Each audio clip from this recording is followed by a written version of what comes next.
So I also watched an older movie called Single White Female, which is kind of a staple of the 90s. And there's a reason I did, which is going to tie into our news section.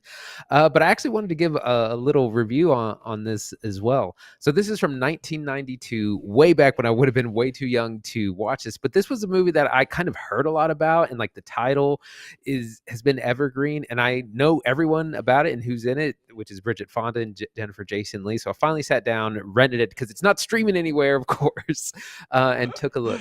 But it stars Bridget Fonda as Allie, who she finds out her boyfriend is not teaching, cheating, and kicks him out of her New York apartment. She starts looking for a roommate, puts an ad in the newspaper, like I guess you did back then, and vets a few people, and eventually settles on Jennifer Jason Leigh's character Hetty, and they immediately become like best of friends. They're going to places together. They start helping each other out with like fashion, and they become best buds. They get a puppy, and everything's seems great. But then Allie and her boyfriend get back together, and Hetty just kind of can't handle it. She's very jealous of the whole thing, and she becomes the third wheel, and she starts to kind of become unglued, and she slowly kind of wants to take over Allie's life.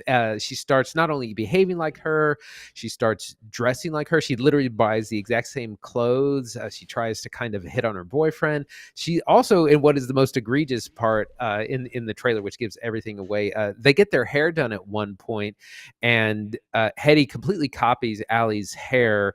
Bridget Fonda has this haircut that I don't really know what it is. It's like a bowl cut that's like with big heavy Like a bangs, kind of like and a I don't know pixie what. cut, yeah, with Yeah, bangs. it's like a pixie bowl.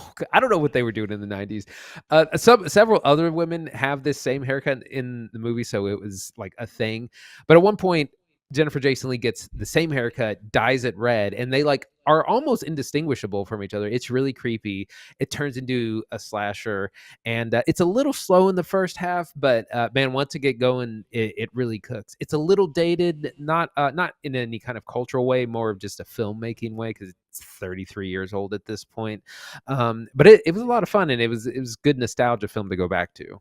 So pulling the trailer for this episode so we could run the footage on YouTube. If you're watching on YouTube, hey, like and subscribe. I have not seen this movie. The trailer rips though, and I don't know. You didn't know the trailer looks awesome when you saw it. The trailer's full of like old No. movie guy voice, like in a world where rent is outrageous. You know what I mean? And in the '90s it wasn't. But like I love this setup. I love the dual hair. Like when she matches the haircut, it's perfect. Like it's too weird. She's doing the stalker thing. I guess as a rewatch, what are you looking at? Like 90 minutes, pretty tidy. It's a little bit long. It does feel a little long in the tooth. It has what I'm now calling setup fatigue, formerly known as the old problem, where we know that her roommate kind of is a slasher or a stalker, and it just kind of takes a little bit of time to get to that point. Probably about halfway through. It's about an hour 45, I think. I would imagine, at least from what I could see in the trailer, the apartment that they're actually dealing with looks incredible. And I'll bet the rent was like nothing in the 90s, but like how's the setting, right? It's mostly taking place in one place, right? It could almost be a stage play. Yeah, it's mostly in several different people's apartments. It's in the described as the Upper East Side, but it she mentions it's rent controlled, and I was like, that place is way too big to be a rent controlled building. And everyone who lives in it is really it's an enormous apartment, as most TV and film apartments tend to be. But yeah, things take place in her apartment, her boyfriend's apartment. One of her friends lives upstairs. There's a couple of scenes outside, but there's like a creepy elevator that they're on. There's, as you can see in the trailer, there's like an incinerator in the basement. But yeah, it's basically all in a few rooms. Why do I know nothing of Bridget Fonda's work, who is the lead in this movie? But I can think of like three memorable Jason Leigh performances in the past like 20 years.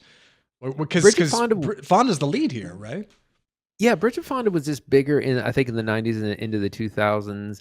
I can think of some of her other. She was in a martial arts movie with Jet Li called Kiss of the Dragon, which is actually pretty good, from the early 2000s.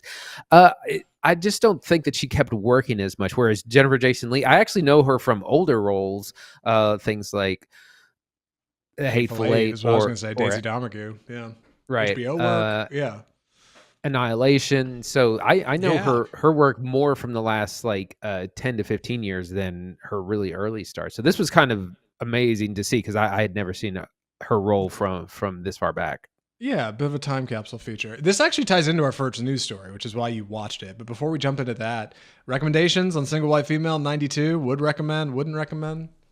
Oh, for sure. I mean, it's labeled as a horror slasher stalker film. It's got kind of something to say about parasitic relationships and those sort of things, which I think is still very relevant today. And yeah, I hadn't seen the trailer, so I didn't know that at one point she basically copies her entire look up to her haircut and her clothing. Like that. That was really kind of shocking.